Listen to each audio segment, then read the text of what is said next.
RJD और JDU का विलय होना है, यह बात बिल्कुल तय है कि जेडीयू के अंदर हमने बार बार कहा है कि सिर्फ फुटबॉल की स्थिति आगे आने वाले दिनों में और दिखेगी।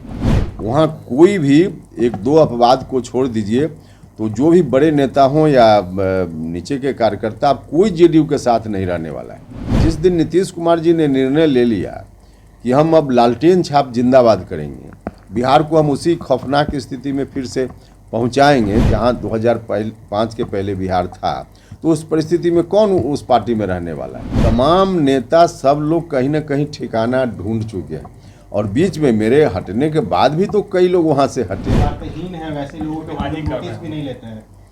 देखिए, हम किसी बयान के बारे में हमको जानकारी नहीं है, वो अलग विषय है, लेकिन जेडीयू के अंदर हमने बार बार कहा है कि सिर्फ फुटबॉल की स्थिति आगे आने वाले दिनों में और दिखेगी। वहाँ कोई भी एक दो अपवाद को छोड़ दीजिए तो जो भी बड़े नेता हों या नीचे के कार्यकर्ता, अब कोई जेडीयू के साथ नहीं रहने वाला है।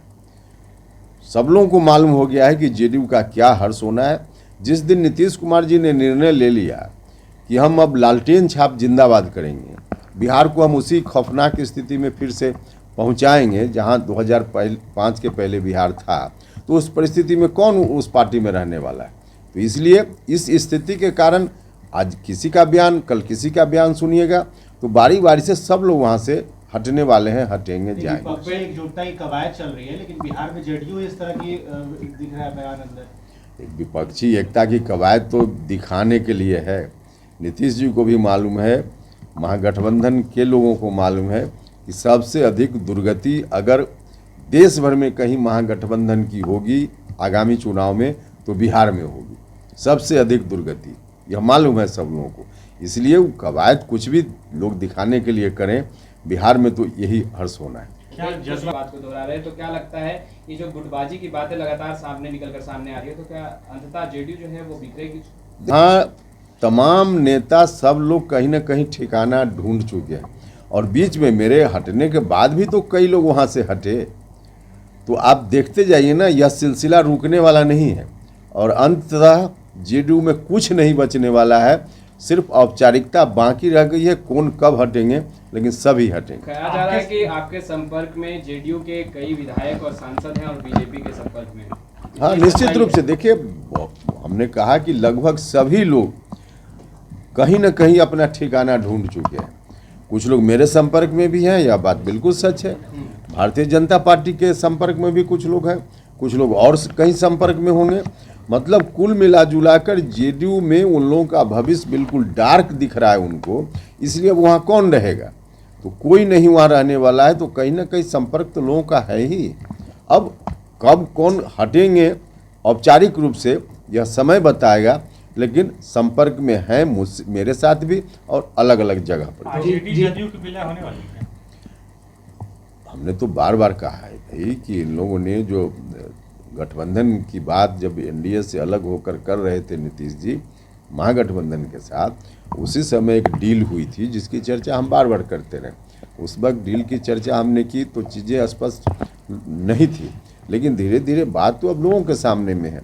आरजेडी और जेडीयू का विलय होना है, यह बात बिल्कुल तय है। कब होना है, 1 महीना में होगा कि 6 महीना में होगा, ये तो आगे पता चलेगा, लेकिन विलय तय है। जीतनराम राजधानी पटना में बुलाई गई और तमाम विपक्षी दल एक मंच पर आए, कैसे देख रहे हैं इस बैठक को? देखिए, एक मंच पर आए, हमको भी लगता था कि लोग एक साथ बैठेंगे तो शायद कुछ काम की बात करेंगे, और इसलिए हमने तो उम्मीद की थी कि अभी जो एनडीए की सरकार है देश में, उसके खिलाफ इन लोगों का कोई वैकल्पिक एजेंडा शायद देश के सामने ही लोग रखेंगे और उस पर कोई बात कर पाएंगे।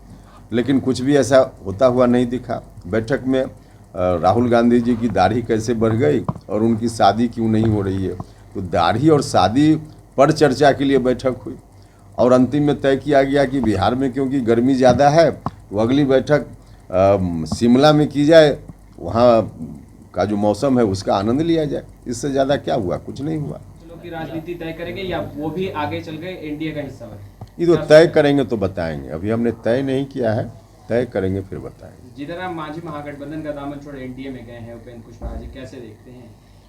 देखिए, हमने तो कहा ही है कि जेडीयू तो कम से कम अब डूबने के कगार पर है, तो डूबने वाली नाव के साथ कौन रहना चाहेगा। तो जीतन राम मांझी जी ने ठीक ही किया कि जो नाव डूब रही थी वहाँ से अलग हो गए, तो उन्होंने ठीक ही किया। बाकी फैसला उनका था, इसलिए उस पर क्या टिप्पणी होगी, लेकिन कम से कम वहाँ से हटे, ठीक किया उन्होंने। बायोम जो है मेडिकल प्रिपरेशन का एकमात्र संस्थान जहां है complete digital classrooms, video lectures, student tracking system, library facility and 100% result oriented rankers batch. Biome, Hinoo एवं नगरा टोली, रांची।